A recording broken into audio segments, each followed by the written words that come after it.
Hello my dear friends, तो welcome back to our YouTube channel Raj science classes. मैं Prince Raj आप सभी का हमारे इस चैनल पर स्वागत करता हूं और उम्मीद करता हूं कि आप सभी जो है मेरा पीछे के वीडियोस देखे हुएगा। अगर नहीं देखे हैं पीछे के वीडियोस तो मेरे प्लेलिस्ट में, जी बिल्कुल मेरे ही प्लेलिस्ट में जाकर के पड़ा हुआ ये वीडियो पड़ा हुआ है, जाकर के आप सब जाकर देख सकते हैं। आज का जो इंपॉर्टेंट क्वेश्चन है यह क्या कि किसी अंतरिक्ष यात्री को आकाश काला क्यों दिखता है, यानी कि किसी अंतरिक्ष यात्री को आकाश जो है नीला की बजाय काला क्यों प्रतीत होता है। तो देखिए बोल क्या रहा है कि अंतरिक्ष यात्री आकाश में उस ऊंचाई पर होते हैं।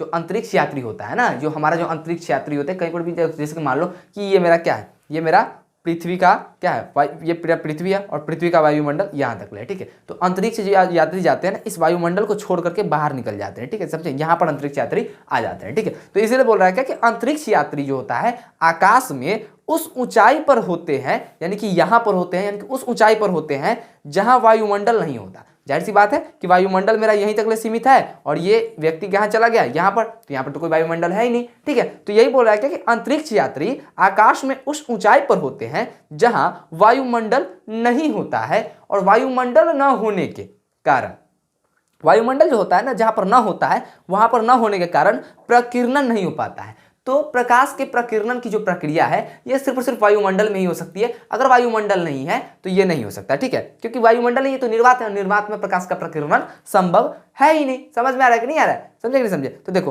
बोल रहा क्या कि कारण वहां कोई प्रकीर्णन नहीं हो पाता है, ठीक है, यानी कि जहां पे अंतरिक्ष यात्री आकाश में होते हैं, जिस ऊंचाई पर आकाश में होते हैं वो जहां पर वायुमंडल नहीं होता है और वायुमंडल न होने के कारण वहां कोई प्रकीर्णन नहीं हो पाता है। और जब वहां पर कोई प्रकीर्णन नहीं हो पाएगा तो जिसके कारण आकाश का काला प्रतीत होना, यानी कि जब कोई प्रकीर्णन होबे नहीं करेगा तो क्या करेगा, आकाश काला प्रतीत होगा। अब कहोगे कि सर कि कैसे बोल दिए काला प्रतीत होगा, तो कि भाई कोई ना कोई तो रंग दिखना चाहिए, काला ही रंग क्यों दिखाई देता है। तो भैया तुम अपने आंख को मूंद लो और मूंदने के बाद देखना कि कथी दिखाई पड़ता है। तो मूंदने के बाद भी जो है ना कौन सा रंग आएगा, वो काला ही रंग आएगा। अब इसमें पूछोगे कि सर क्यों, तो चूंकि तुम आंख बंद किए तो आंख के अंदर भी तुम्हारा क्या गया भैया, वहां पर भी प्रकीर्णन बंद है तो प्रकीर्णन नहीं हो पाया। जरूरी नहीं है कि माध्यम में ही प्रकीर्णन हो, माध्यम के बाहर भी नहीं हो सकता है। माध्यम के बाहर जो होता है ऐसा नहीं होता कि माध्यम होने पर ही होता है, या फिर कभी कभी प्रकीर्णन माध्यम में भी नहीं होता है, वायुमंडल रहता है वहां पर भी नहीं होता प्रकीर्णन। तो जैसे ही तुम अपना आंख बंद करोगे ना तो काला कलर का दिखाई पड़ेगा, क्योंकि वहां पर कुछ है ही नहीं, प्रकीर्णन बंद है वहां पर, ठीक है, समझे कि नहीं समझे। तो इसलिए काला दिखाई पड़ता है। इसलिए अंतरिक्ष यात्री जो होता है ना उनको आकाश जो होती है वो नीली की जगह काली प्रतीत होती है। कैसा लगा वीडियो आप लोग कमेंट कीजिएगा, क्योंकि इसके जो चांसेस 99.9% है, इस बार एग्जाम में यही पूछेगा तो यही पूछेगा, समझे कि नहीं समझे, और नहीं पूछेगा तो खैर बात ही नहीं है, क्योंकि पूछेगा तो सिर्फ और सिर्फ यही पूछेगा।